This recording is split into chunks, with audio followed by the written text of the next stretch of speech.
So if we can turn our attention to the sensations within our body, how we are appearing right now in terms of the sensations, the thoughts, the perceptions, and just sink into it, meaning sink into presence, relax, welcome, be. So invite your mind to rest. Right now, you don't need to solve any problems, you need to fix anything. So the mind does not need to be active in any direction.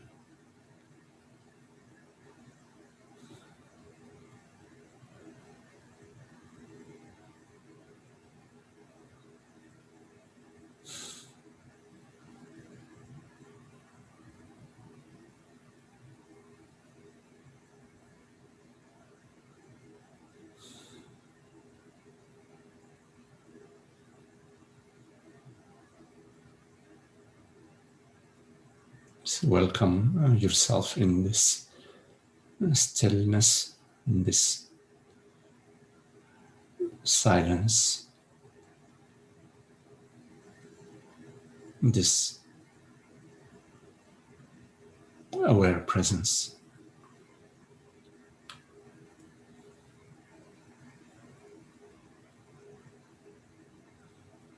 You don't need to do anything.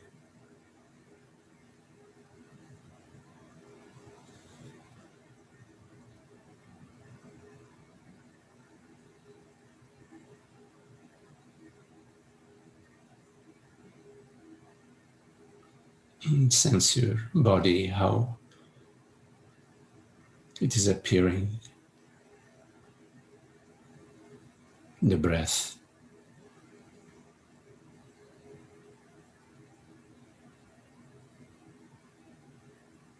gentle movement,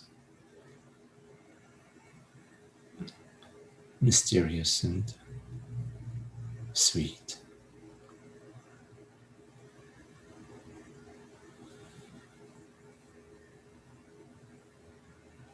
Gentle vibration within the body.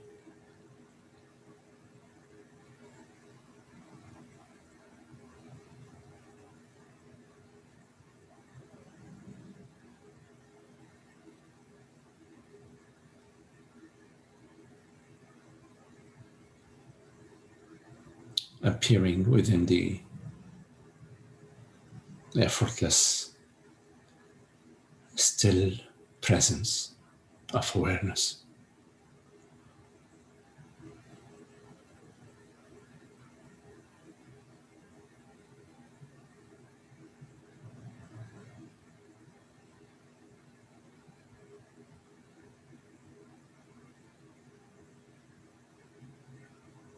Every sensation, every movement,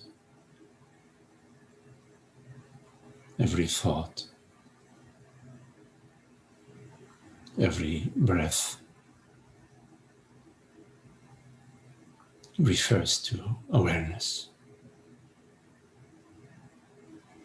presence, beingness.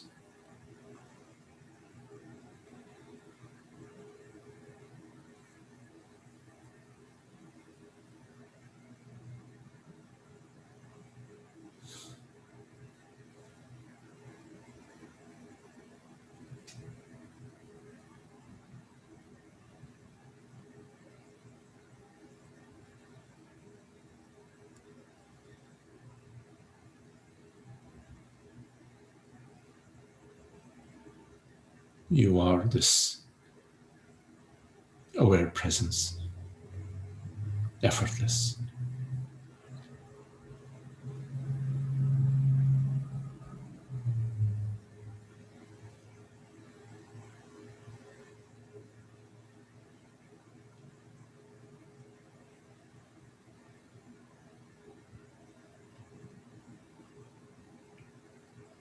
knows itself as I am and I am aware.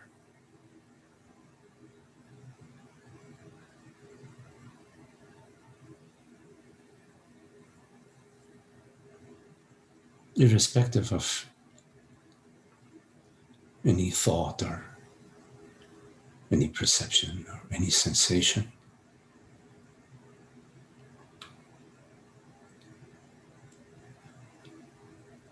effortlessly you know yourself as I am, as presence, as awareness. The reality that hears these words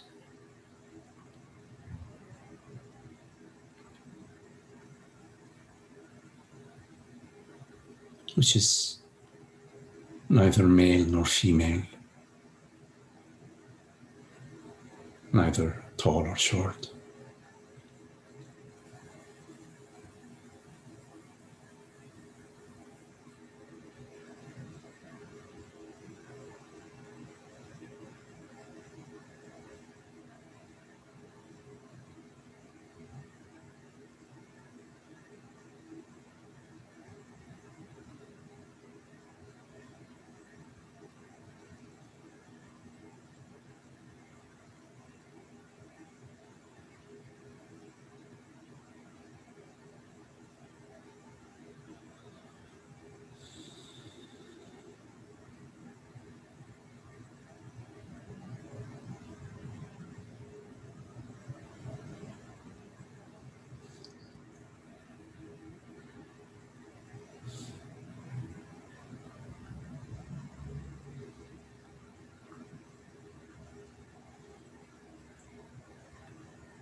It is as this effortless aware presence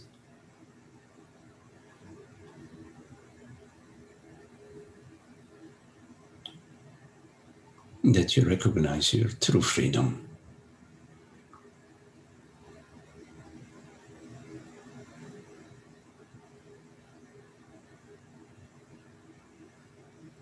Everything that you perceive refers to you,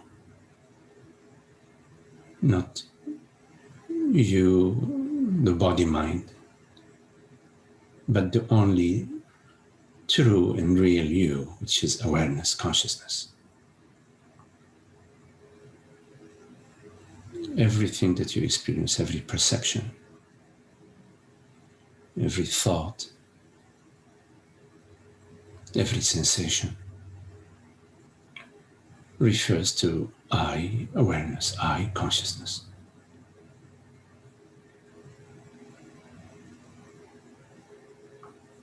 I perceive the thought. I perceive sensation.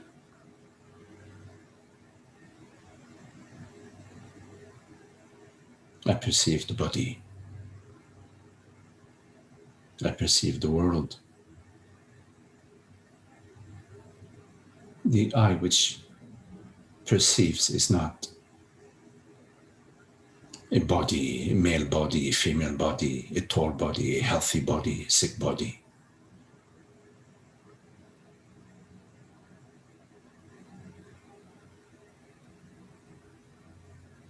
That which perceives is I, awareness.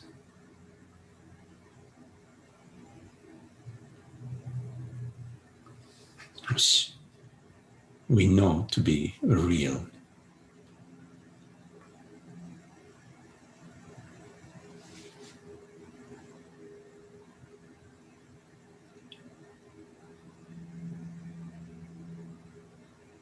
There's no possibility of denying awareness.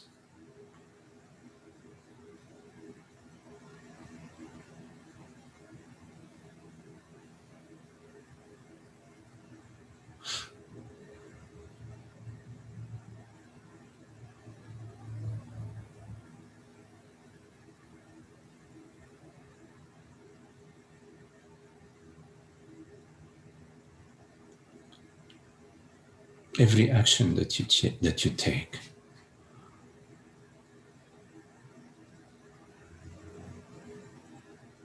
it is you that take it. It is you that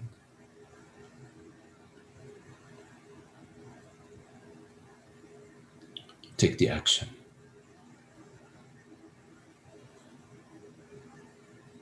It is not the body that takes the action. It is not the mind that takes the action. It is not the thought that takes the action. It is I,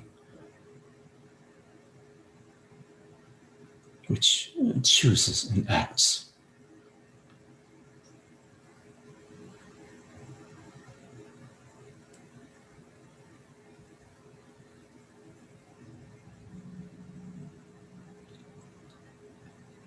I perceive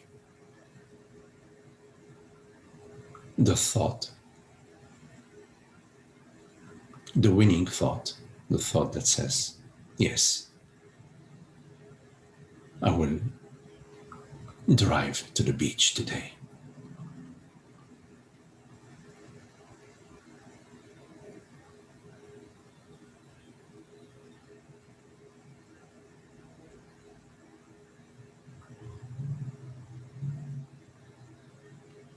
It is that same I awareness that perceives the next thought.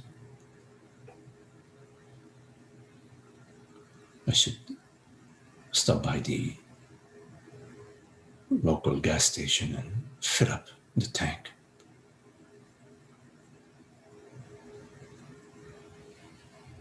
It is not the body-mind that perceives this thought. It is I which perceives the thought.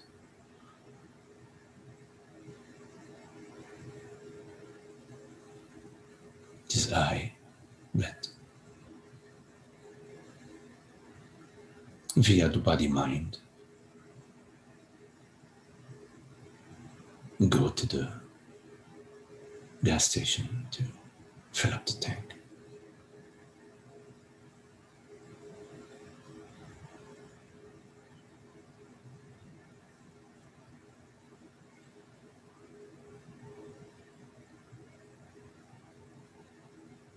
The body-mind instrument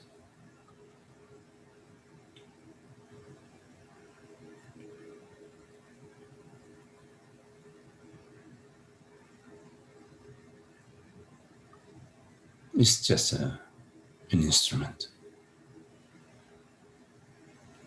with certain limited capacities.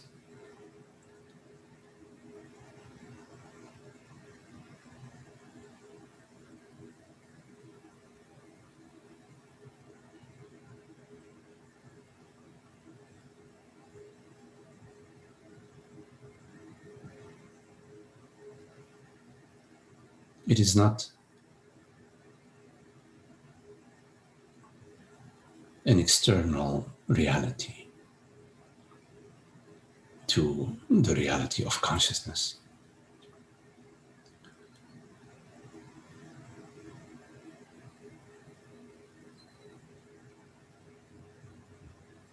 Right now, in this moment, you perceive the sensation of your feet on the ground. The body appears to you as sensation.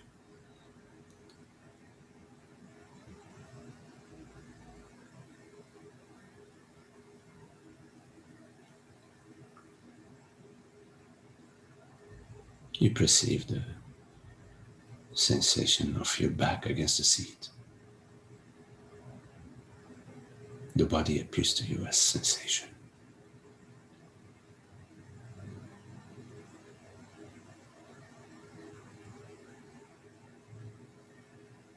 The sensation appears to you in complete intimacy, meaning it appears to you at zero distance from you awareness, the perceiver. You perceive the sensation of your feet on the ground at zero distance from yourself, the perceiver.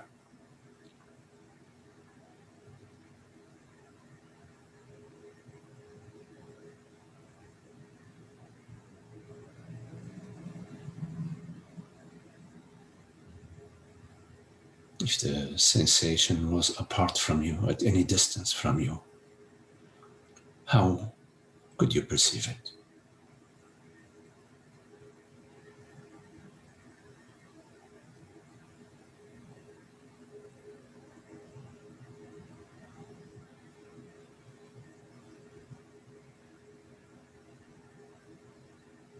Like in your night dream, you perceive a herd of pink flying elephants. They appear to you,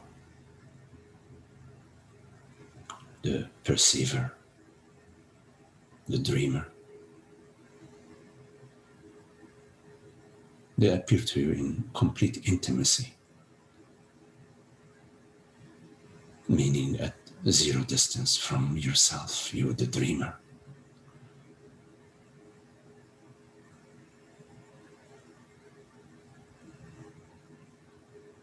Although they appear to you in complete intimacy,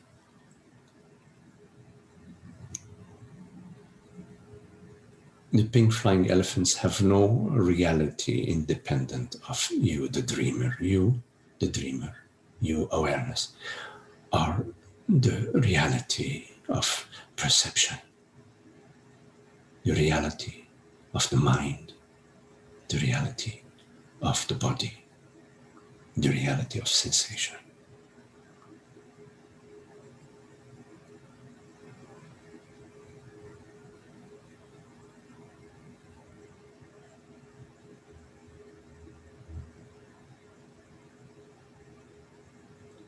As this reality, you have complete freedom.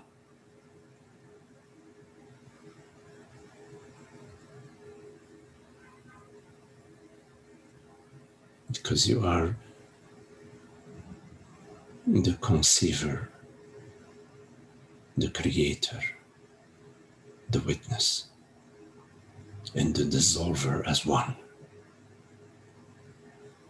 You conceive, create, perceive, and dissolve as one.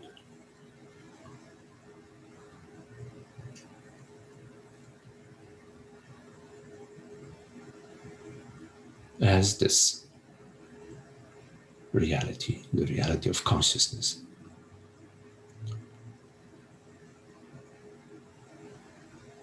you are the one and only freedom there is.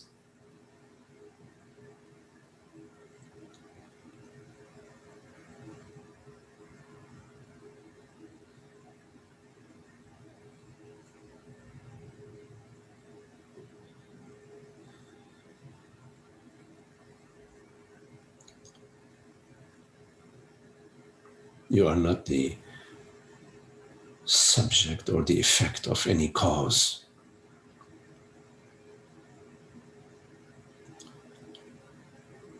You are the cause of all effects.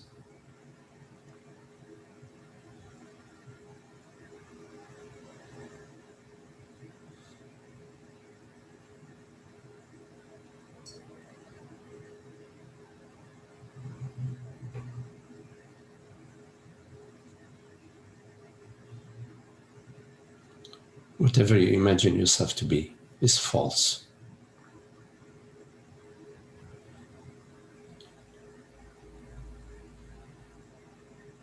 The freedom of the illusory character that you imagine yourself to be is equally elusive, illusory.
So if you have any questions, anything that you would like to explore, please make sure you unmute your mic. So any questions?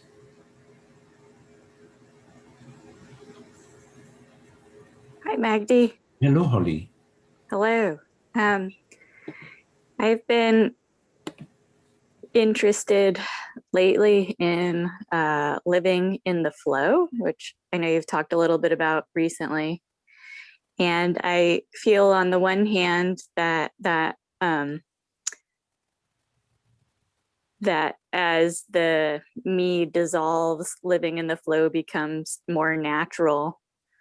But I'm wondering on the other side of it, if there's also ways that we can be more sensitive to when like perhaps certain impulses arise that we are maybe used to ignoring because of our conditioning, but should be listened to or that sort of thing. Yes.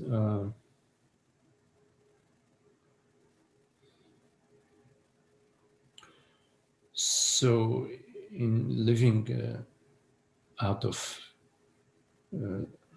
the greater understanding, the understanding of our indivisibility, our wholeness, our sameness, our oneness, our one reality, there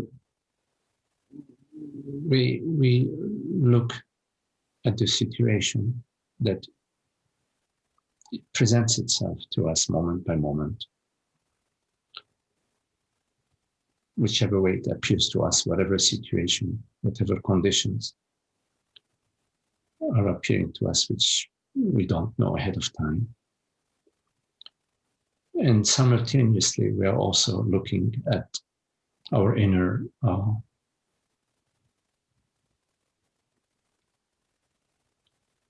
the inner realm. What's unfolding within.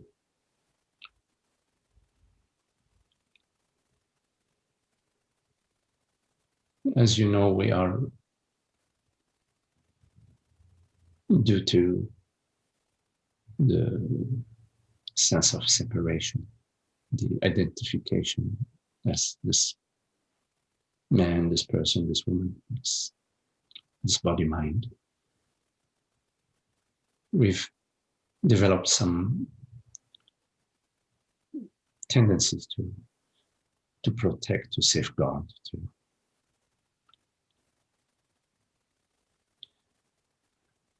display a certain image, to defend ourselves. These tendencies, they have to do with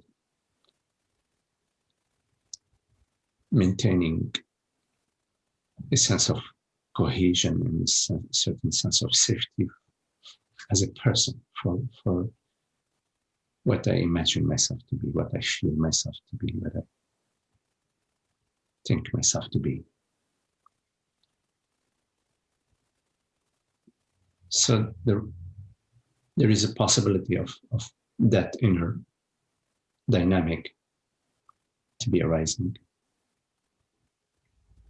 And also there is a possibility of a different dynamic, inner dynamic, which has to do with the particular sensitivity and preference of this particular body mind.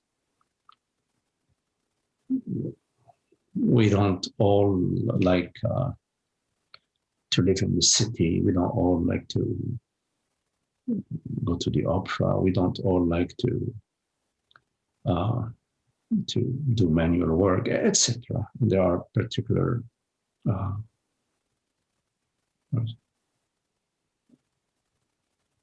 some body minds are used to, they're raised in a large family and they're used to very dynamic environment. Others sort of feel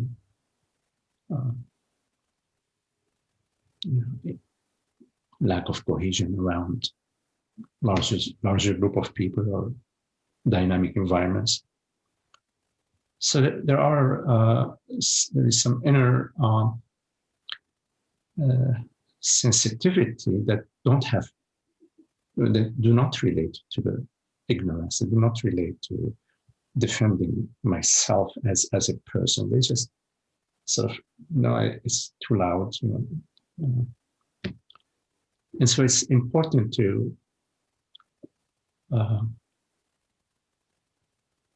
have that distinction within yourself, to develop that distinction within yourself. Not to confuse a personal preference of that particular body mind with ignorance, because then you become frozen in a way. So yes, there are certain ways that you prefer, and so you bring that in living as present. So that's also part of what appears to you, and you take that in consideration in decision making.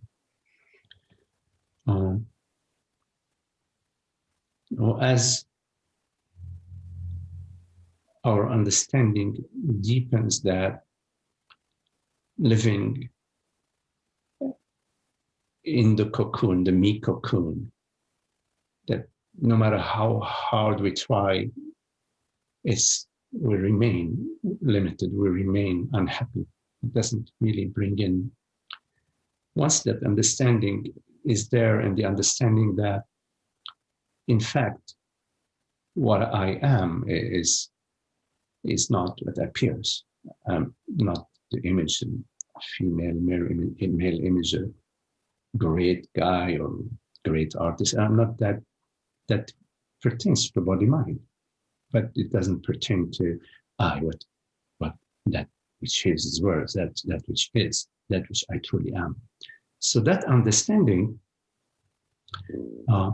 applies to everybody. It's not, it's just I, Magdi, is this aware presence, and the other people, no, they're stupid. No, it's not like that. We all are this awareness, this presence, and it is the reality of everything and everybody. Not just the reality of I at this particular location in time and space, but across all dimensions of time and space, across all realms. And so that understanding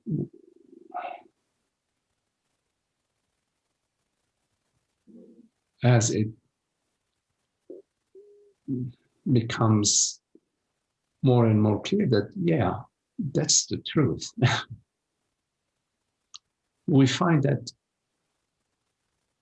it makes sense to live with those principles, by the principles of wholeness, oneness, and not what's in it for me, what's going to happen to me. Do they like me? Don't they like me? Will they like me more if I do this rather than that? So there is a freedom from self-concern.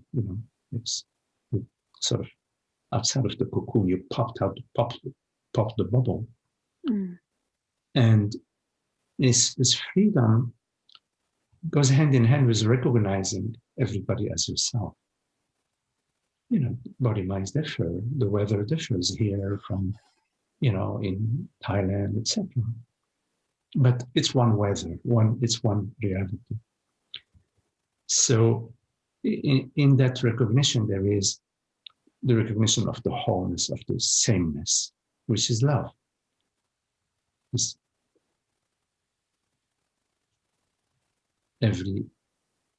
Everyone and everybody is myself, my very self. It's not an effort, it's just a recognition. And by itself, effortlessly, naturally, there won't be A and B trying to sort of get at each other. like two waves trying to fight each other. They don't fight each other. They all arise within the same ocean, within the same space.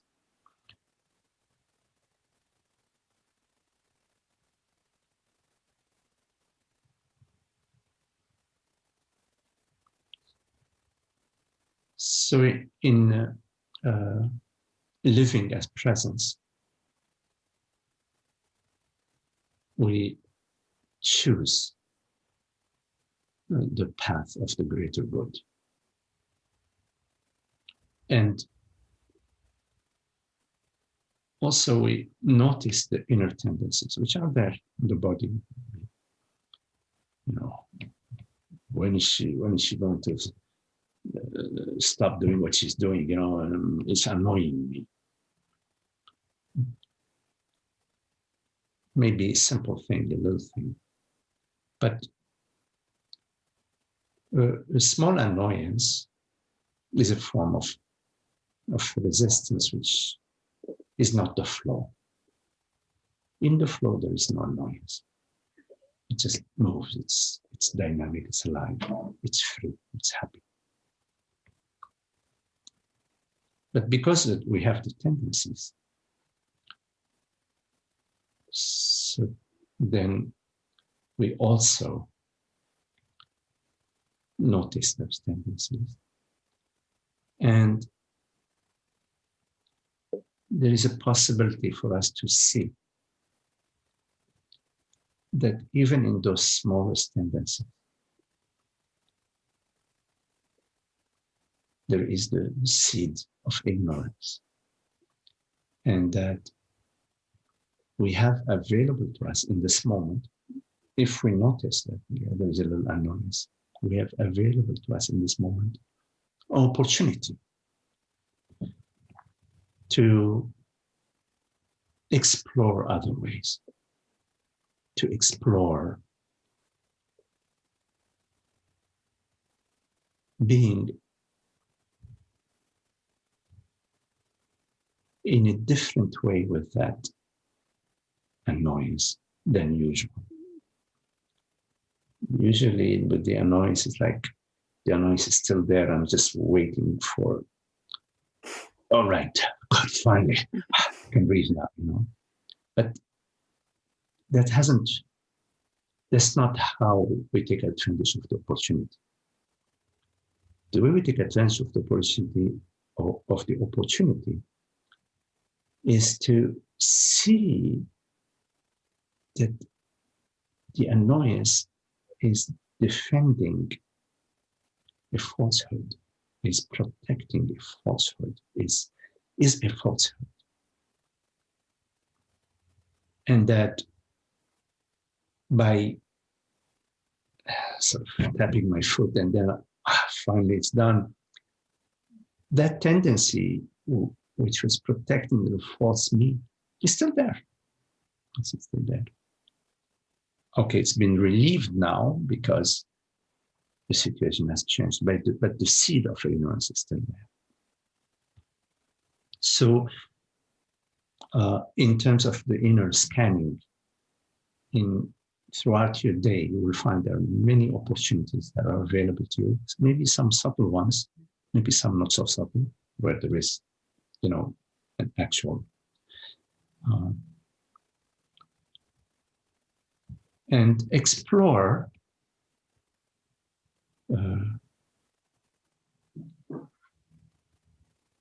what am I defending? What am I protecting? As consciousness, as the flow, there is nothing that's being protected. Real quick, with the example of like someone's tapping their foot, and because I've been there, you know, I'm sure everybody's been there where there's just some little thing. And yeah. Can you describe a little bit how that annoyance is a protection? Yes.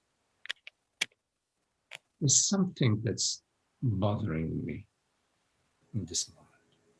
I want things to be different.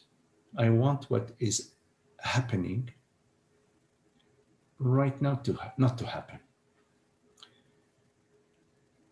So something is being annoyed. And the way out of this annoyance is for what is happening to stop happening. And then once what is happening will stop happening, then I'll be okay. What is this I that is okay when this is not happening and not okay when this is happening? So in a way, there is a sort of an aggression when this is happening. Is an aggression towards me. It's bothering me. Mm. But of course, there's no aggression. But in a way, there is, because I'm sensitive. I am in that realm of identification. So that which is feeling annoyed is threatened, is some, if all is well, nothing to protect, nothing to defend, nothing to, hey, get going,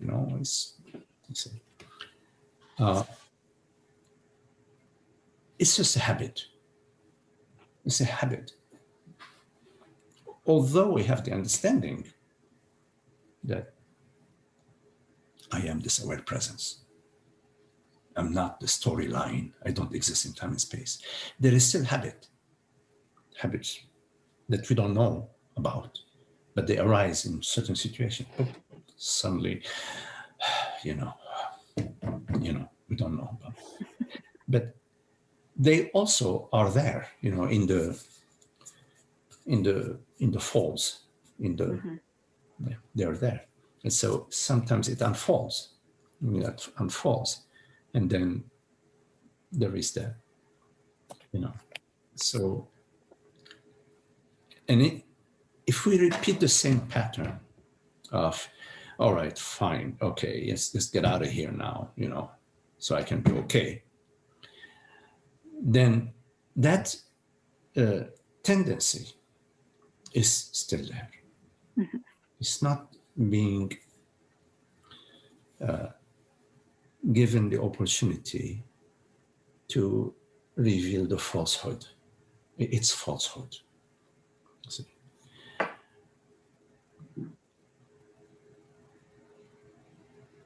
So the me tendencies, which are subtle in the feeling state, they will arise in your life.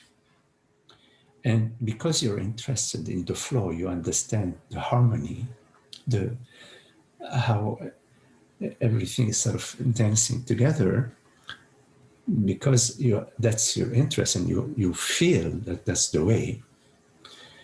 Then when these things arise, then you cannot ignore them. Mm-hmm. You cannot just sort of assume they are part of the flow. They are not. They are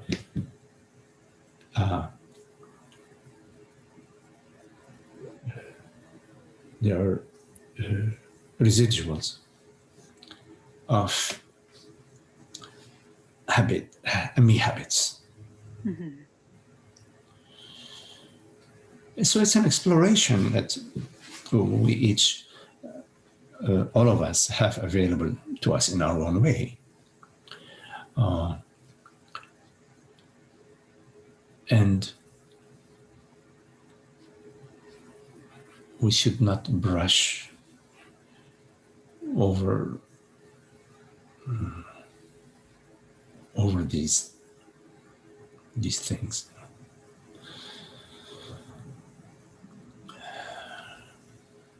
And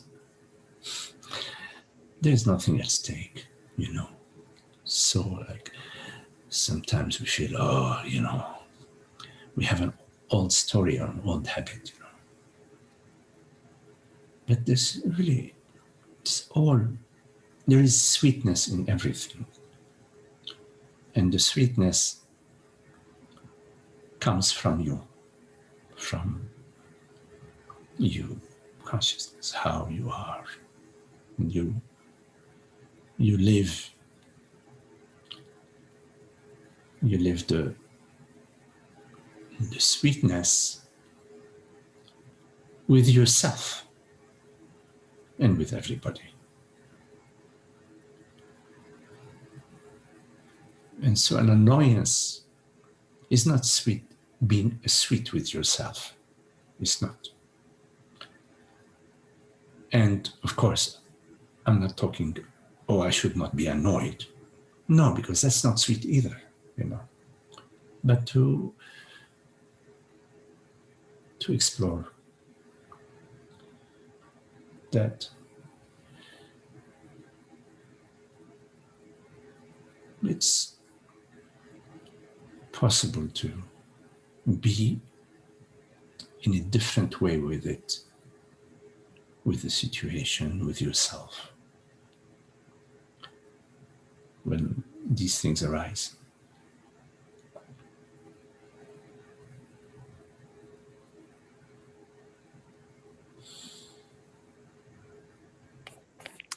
Yeah, great. Thank you. Yeah, just I think you've talked in the past about, you know, the as you're on the path, kind of that increasing sensitivity to painful situations, and so this sounds like something along those lines. Yes.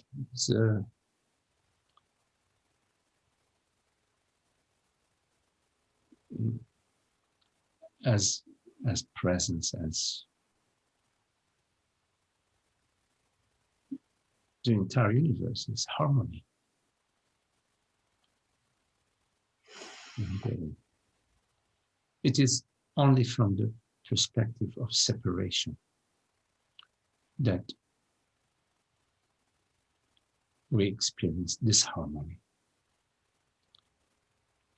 which is a falsehood. Separation is a falsehood. It's not possible to separate anything from anything. It's just a mental quirk in a way, you know, separation is. So in the intimacy of existence, it's harmony. It's like how the ocean moves within itself, the currents, the waves, the bubbles. It's how the body moves, how the breath moves within the body, how the universe interacts within itself, with itself.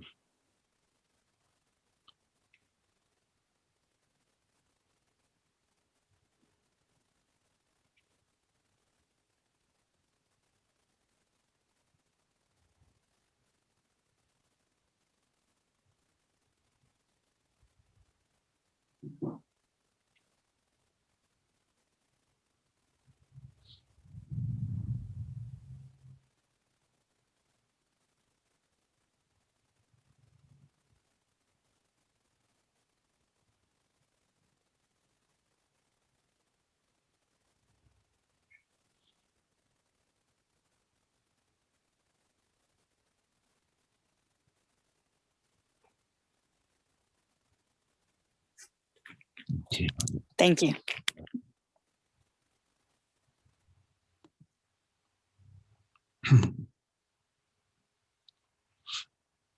Any questions?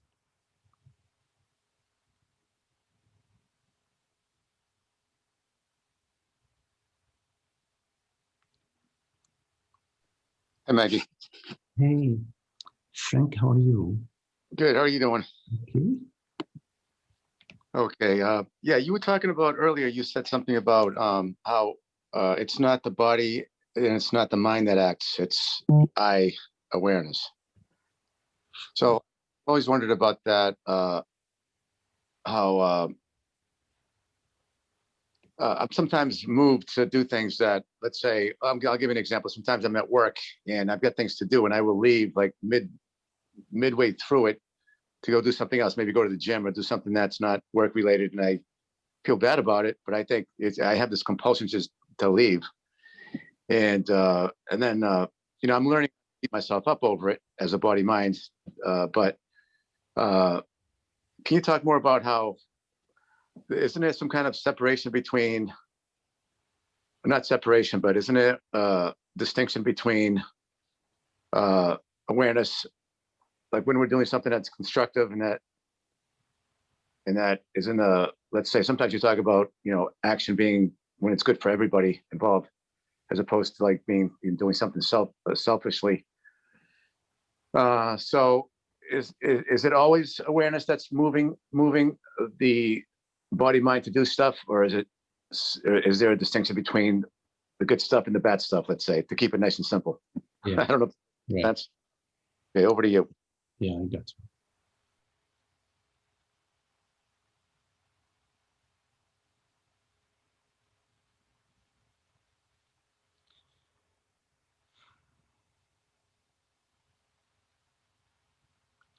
There is no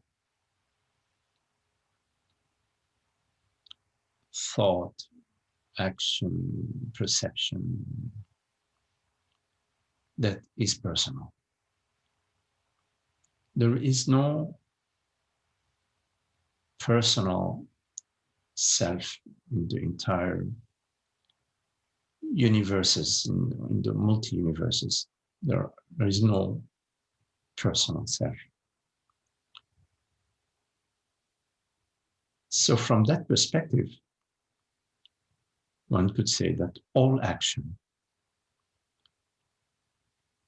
is the universe is doing, the universe is acting, the universe acting.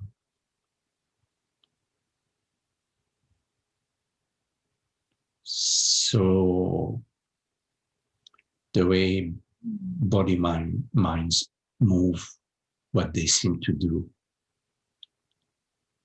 what the birds seem to be doing, and what the ocean seem to be doing, and what the galaxies seem to be doing, they're all equal in that they are the cosmic realm. There is no other reality, a separate reality within the one reality, the reality of consciousness. Now, having said that, at the mind level, the human mind, at least, there is a belief that appears, a thought that appears that I am Magdi, I am Frank, I am this man, I am this person, I am a good friend, I'm a good boss, I'm a good whatever. This thought appears, and this thought is adopted, accepted without investigation. So the thought arises, I am Magdi, I am a father, a son, whatever. And I believe it. I believe it, meaning I say yes to a thought. I say, yes, that's what I am. Yes, that is what I am, without investigation. Because investigation is very simple. Of course, I am not what the thought says I am. A thought appears to me. The heck the thought knows about me? Nothing. But because I don't go through this contemplation, then I say, oh yeah, that's what I am.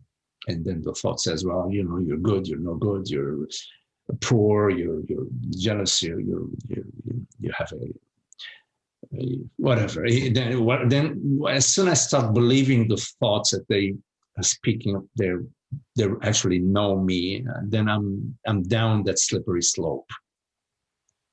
Oh God, I'm a bad guy. I shouldn't be doing this. I shouldn't be going to the gym. I shouldn't be working. I should whatever. Blah blah blah blah blah blah. And so the sense of separation starts right at the initial, yes, I am a person. Yes, I am Frank. Yes, I am. From then on, it's like the chicken, which makes a lot of eggs, you know. As soon as you buy into the chicken, you buy into all the eggs that the chicken is going to make. Now, of course, given that there is no personal reality, this impression that there is a person, there are separate people, is an impression within the one reality. So you could say, like, within the ocean, there are currents. There is this current and that current, but they're within the one reality. And so this, from the perspective of I am Frank, then I am not the ocean. I somehow, when I adopt I say yes to that thought that says you are Frank, you are Magdi, you are this, you are that, whatever the thought says, and I say yes. From that perspective, from then on, although in reality it is all the ocean, from the perspective of the mind, the local mind that has now adopted this belief, which we refer to as ignorance, there is the sense of separation, and there is good and bad and judgment and defending and seeking and whatever, that whole scenario. Now, what we do here in our meetings, we take a look, we take a look at the dynamic. We say, okay, fine, there is unhappiness. We're coming together. What's going on here is confusion. We don't know who we are. What's a good way to live? And so we're looking. We start to look. We examine, and so we examine our experience. We don't do theoretical. We're not theoreticians. We're more matter of fact. We say, okay, well, what is our experience? So our experience is I am consciousness. I am the reality that perceives. So here I am at work. I am working, and the thought arises. Yeah, I'd love to go to the gym. Oh, I feel like going to the gym. I feel like going to the gym. All right. That thought that is not a selfish thought. It's a thought that arose about exercising and moving the body, whatever the experience is at the gym. There isn't ignorance in that. Now, wait a minute. I have a report that I need to submit by 4 o'clock. Okay, and there are, Betty, who was with me, is waiting for this report at 4 o'clock. If I go to the gym now, it's 12. Okay, will I be able to, to put in my 2 hours of gym, come back and provide the report? Yes, I can. Okay, I can. Cool. So I'll go. I'll put in my timer. Tick, tick, tick, tick. When the timer comes off, I give myself a little time to shower, blah, blah. I come back. I can submit to her the report and her work, because she's part of the chain, you, her, and the company, whatever. So now, if, for example, I have to submit the report, but if I go to the gym, I won't be able to finish the report. Well, screw it. I'm gonna go anyways. She's not so nice to me anyways. She's, whatever. I have a story about her. Yesterday, when I told her, hey, you bought a dozen donuts, can I have one? She gave them to everybody and give me a donut. So then I am applying the sense of separation. My decision making, which started with a very impersonal, thought of to go to the gym, now I have added to that the ignorance, the not taking the whole in consideration, not taking in consideration. So rather than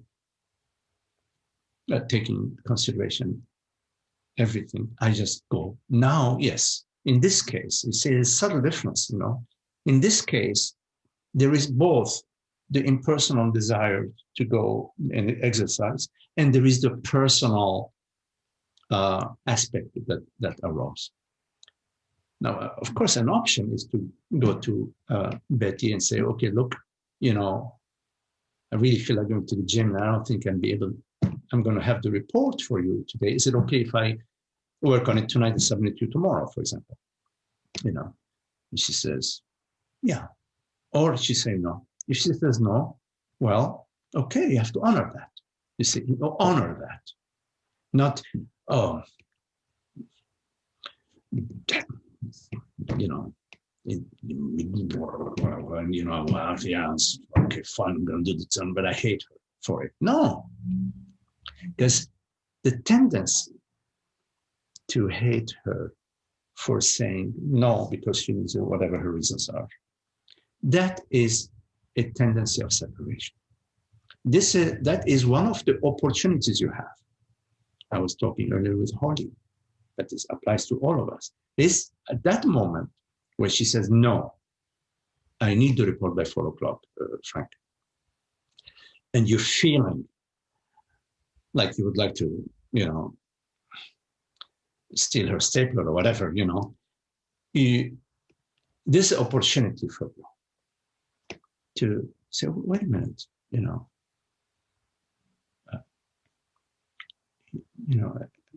is there a way of being with this rejection as presence, meaning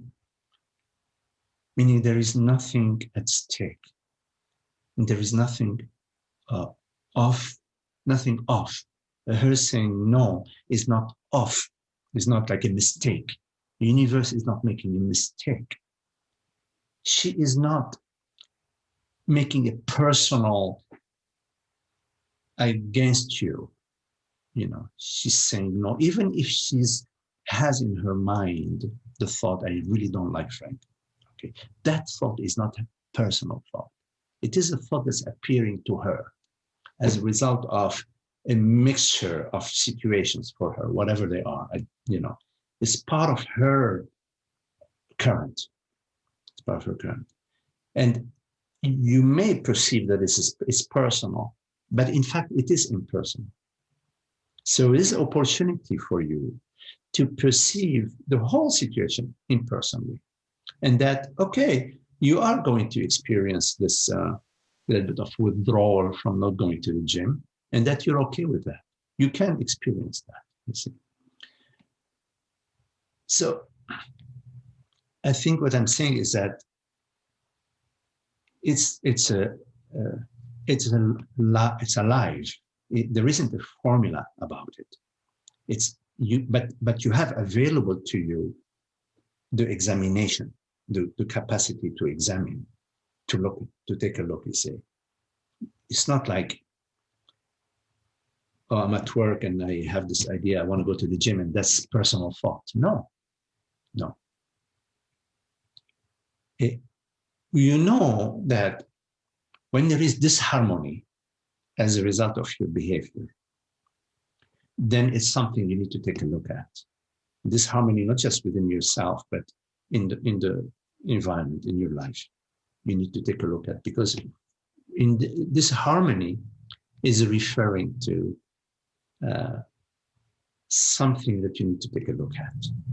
And in general, it's referring to a sense of separation in the situation. And of course, we don't need to beat ourselves for acting in ways that are disharmonious. because that also is a sense of separation. That is judging, my self-judgment. So instead, we take every opportunity to examine freshly how to be, how to live, honoring your own personal preferences, in life, what you like. And of course, also all what's involved, everybody that's involved in the situation that you are facing.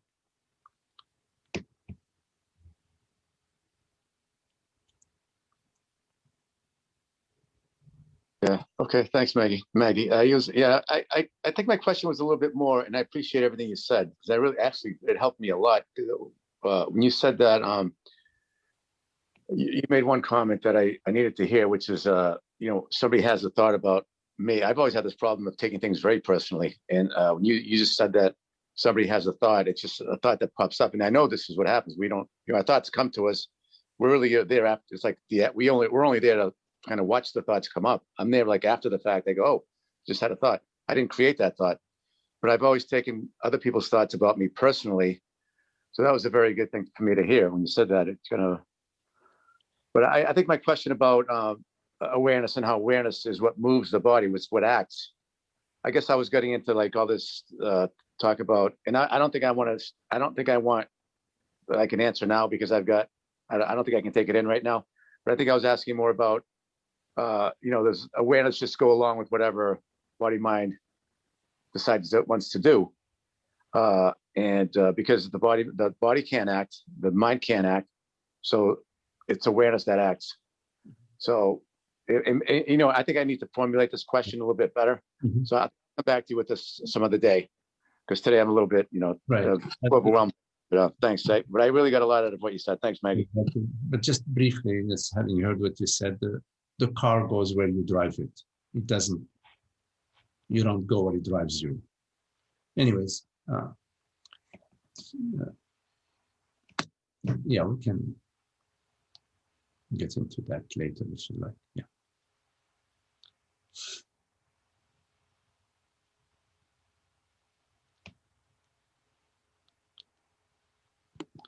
Any questions?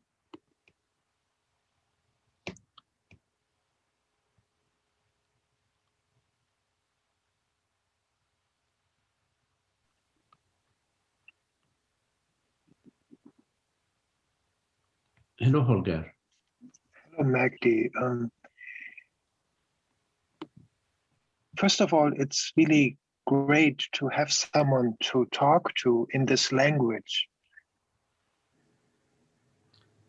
Yes. It's just wonderful to not be isolated in my own head, but to have someone who speaks, who has the same interest of peace, and it's just so beautiful. I don't know, but that's just it.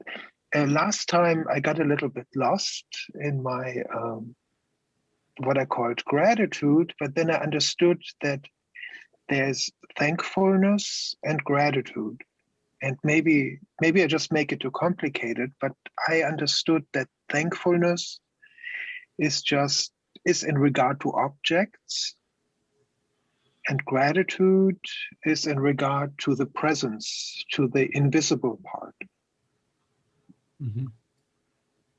Does this make sense, or? Yeah, it does make sense. Yeah.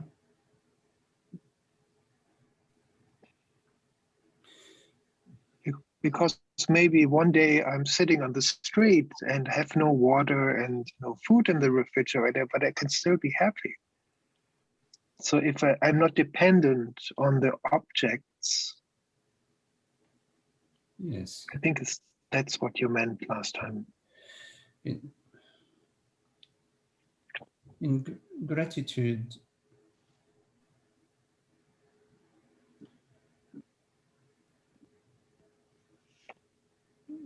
there isn't a subject and an object.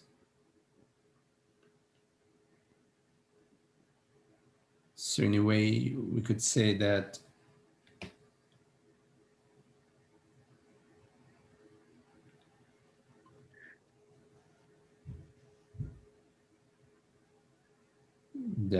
gratitude covers everything.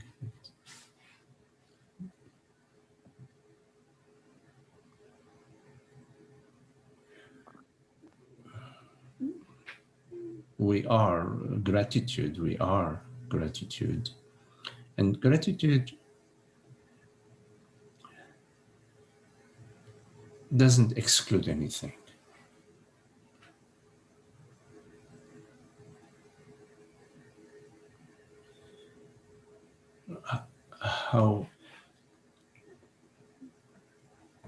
How do you know that any event in the entire universe isn't just what is needed for the wholeness, the totality, the harmony, the peace and the happiness for the flow? How do you know? You don't know. You cannot say that there is a mistake. You cannot say with any certitude that there is any mistake. So with that understanding, then nothing is excluded. The gratitude, in a way, is like a part of the scent, the perfume of the understanding that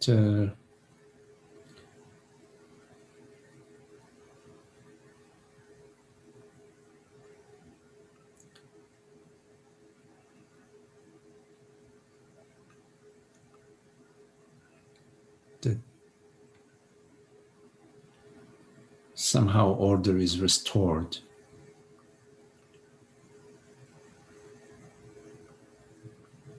And of course, order is always, it's never really been disturbed, but the impression of isolation and separation, the impression of disorder. And in gratitude, we're grateful for everything and everybody. Of course, we may express our gratitude, in particular situations. We say, grateful, so grateful. But the true gratitude is expressed from nobody and is received by nobody, or is expressed by somebody as everybody and is received by somebody as everybody.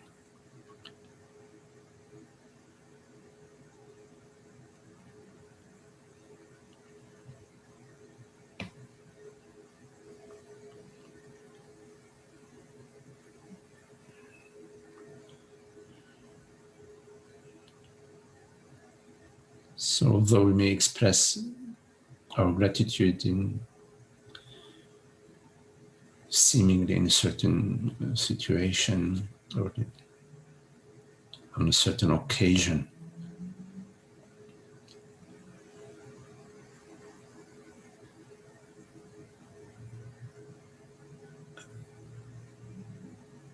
it's way beyond that.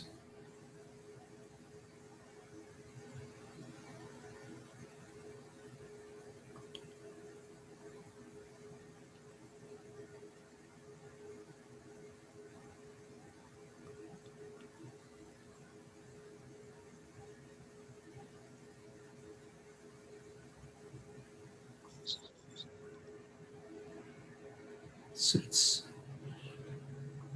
an aspect of love, of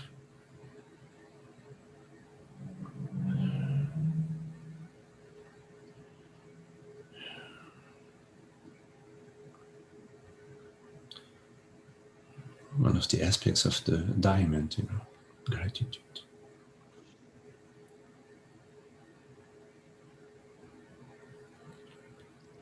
Sometimes just a doubt pops in, and I'm wondering, this is just too beautiful in a way. I mean, I'm just fascinated and, yeah, doubting, but then immediately seeing again that this is just a lie, this doubt.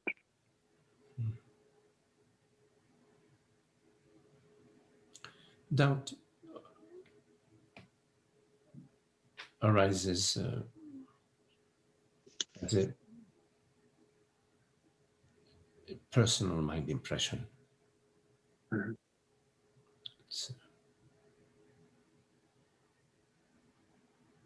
It's the old model of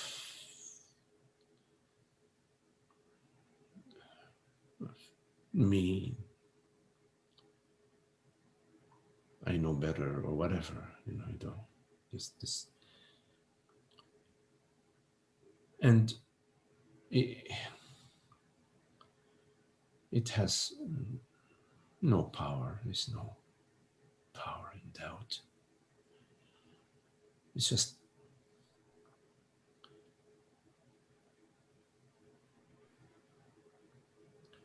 a little hiccup, not even.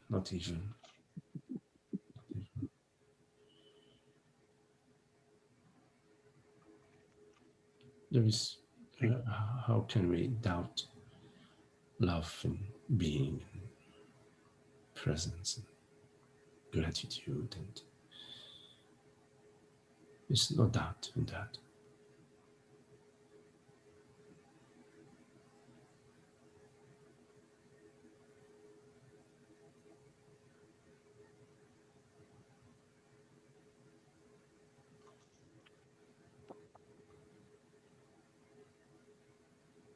And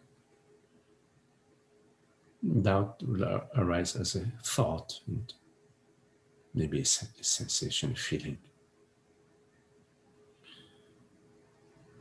But whatever appears disappears. There is no power in that which appears.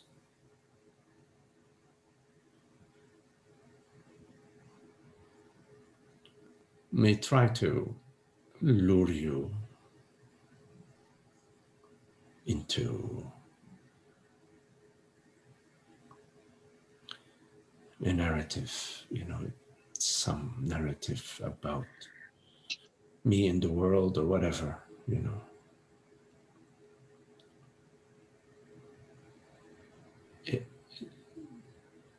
It's a way in which the mind wants to ascertain its power, its dominance.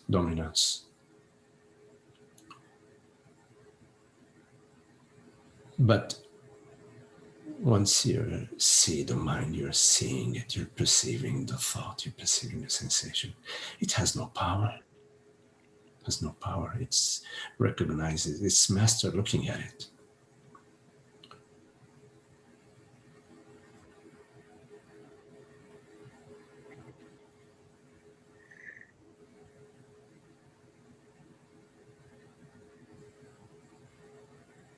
It wants to tell you, you don't exist. I am the one.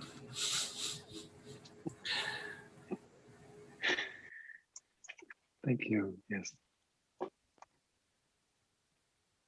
Amazing. All of this. I mean, Consciousness is a playful one. wow.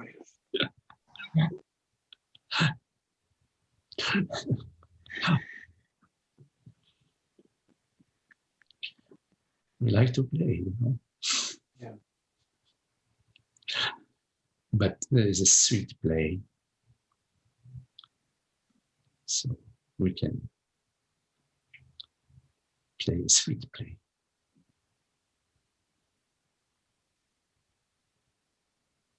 Without the fear, without the worry, without the concern, without the, oh my God, what's going to happen to me?